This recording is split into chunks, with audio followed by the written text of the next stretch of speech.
War was once again upon the world in the East. After the Weltkrieg, as the British Raj collapsed into turmoil and warfare, the neighboring kingdom of Afghanistan took advantage of this as an opportunity to seize Peshawar and Quetta, both border regions of the Dominion. However, the Afghani government's attempts to modernize over the last decades have been met with fierce resistance from the conservative elements within the country. King Amanullah Khan now hopes to use the turmoil in Delhi following the death of George V to his advantage. By repeating the success of the Fourth Anglo-Afghan War, the king hopes to silence the conservative opposition and bring new lands to the crown. However, international experts did not put many hopes on the tiny mountain nation winning this conflict. Though Canada did not officially declare war on Afghanistan yet, Edward made sure to the delegate of Delhi that they could count on their support. Just like the international experts, the delegate believed this was not to be necessary and that India could clean up this mess on their own. Nevertheless, Canadian troops were marched to the east coastline. As the production line in Canada was resurrected, a new deal with manufacturers needed to be made. Edward chose Canadian Arsenals Limited as their main provider. One of the reasons why the delegate of Delhi advised against Canadian involvement at that moment was due to the official coronation ceremony that occurred 2 days after the declaration of war. The new king was invested with the royal regalia in the First Anglican Church of Ottawa. Jubilant crowds from all over Canada gathered in the cities to celebrate a new age of Canadian royalty. His popularity earned him even before the coronation the nickname Prince of the People. Deutsch Mittelafrika, that was part of the Reichspakt, had to endure the consequences of Black Monday and their direct connection to Germany that was ever falling into despair. To counter this, Hermann von Göring attempted new deals with the Europeans to not only strengthen their political position, which was desperately needed as the people's faith in their leadership was faltering, but also to come out on top with a recovery plan. The consequences of Black Monday could even be felt in South America, in countries like La Plata.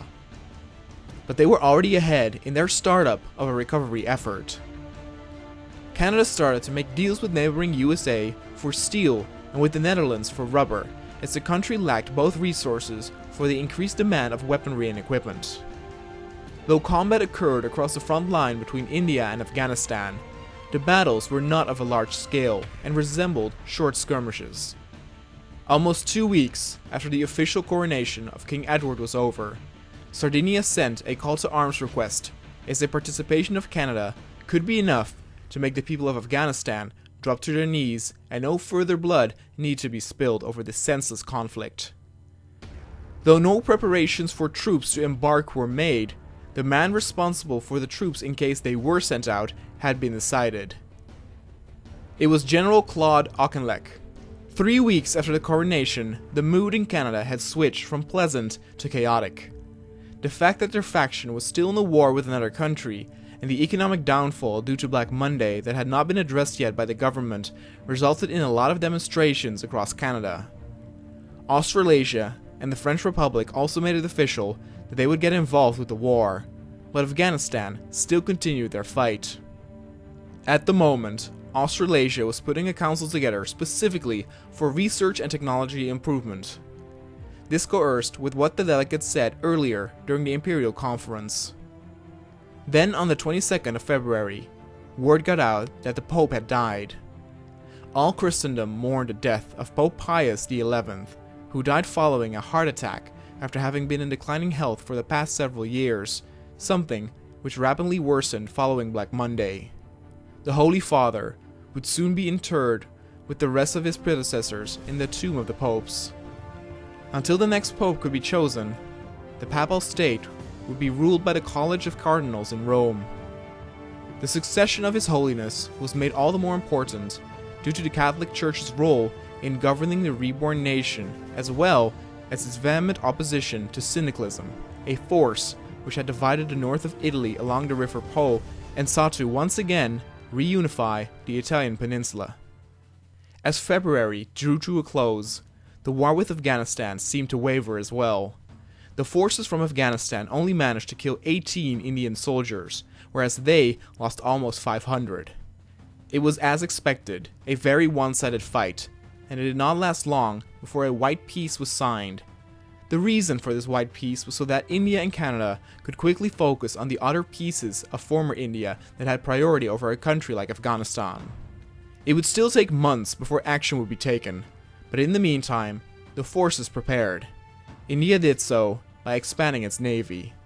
The princely federation and the neighboring Bharatya commune did not sense any danger, as they both focused on industry and development. Bulgaria's Ferdinand I was in the process of setting up an institution of progressive reforms. The sad state of Europe's economy and political situation could give way for that and earn him more political followers, he thought. With the Anglo-Afghan War being over, a new war emerged, as the Emirates of Jabal Shammar declared war on Najd. Both country leaders immediately set forth a program to create a sympathetic outlook from a foreign perspective. By doing this, they hoped to gain war support from other states or countries and ease the process of annexing land once the war would be over. In Australasia, some interesting news regarding the elections arose. The Australasian Confederation had been under the authoritarian rule of Governor-General William Birdwood since the British invocation of emergency protocols in 1924, considered by many in the nation to have been a heavy-handed response to the Melbourne Commons syndicalist uprising. Birdwood finally relented to calls for an open election, leading to the expected result of Stanley Bruce's United Australasia Party achieving a majority government in the Canberra Parliament.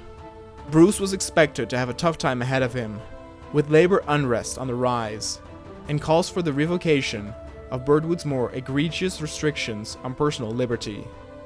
Kolchak had begun his militarization with the help of the Canadian-provided equipment. He was waiting for the right moment to strike. The Treaty of Bucharest of 1918 officially ended the Weltkrieg for Romania, but at what cost? Romania was now dominated by German and Austrian industries.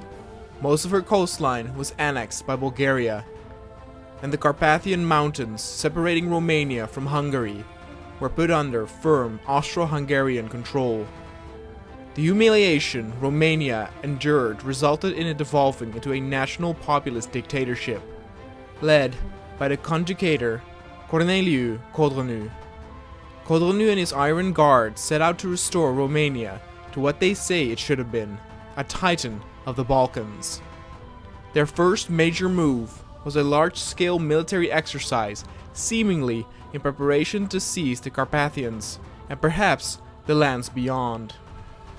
Then on the 13th of March, the Catholic faithful in Rome breathed a sigh of relief as the Sistine Chapel's chimney billowed forth white smoke, signifying the election of a new pope. A short time later, it was announced that the pious and popular Eugenio Cardinal Pacelli had become His Holiness, Pope Pius XII, leader of the Catholic Church and head of state of Rome. To the south of Russia, the countries Mongolia, Maklik, and Tibet were restless. Mongolia was in the process of sending envoys towards Tibet to talk about a possible alliance together. The country Maklik that was in between the two felt pressure of an alliance between both their front and rear border region. Tibet was already in the process of gaining air superiority, and a combined strength between the two might result in a catastrophe for Maklik. Isaac Isaacs, nicknamed the Two Towers, had taken the reins in Australasia for the social conservatives. The socialist aspect had some worried, but he had entered a new political path, that of military expansion. Though his predecessor believed in the importance of science, Isaac said that he believed the army had priority, as the plan was to take back the dominions and the home islands.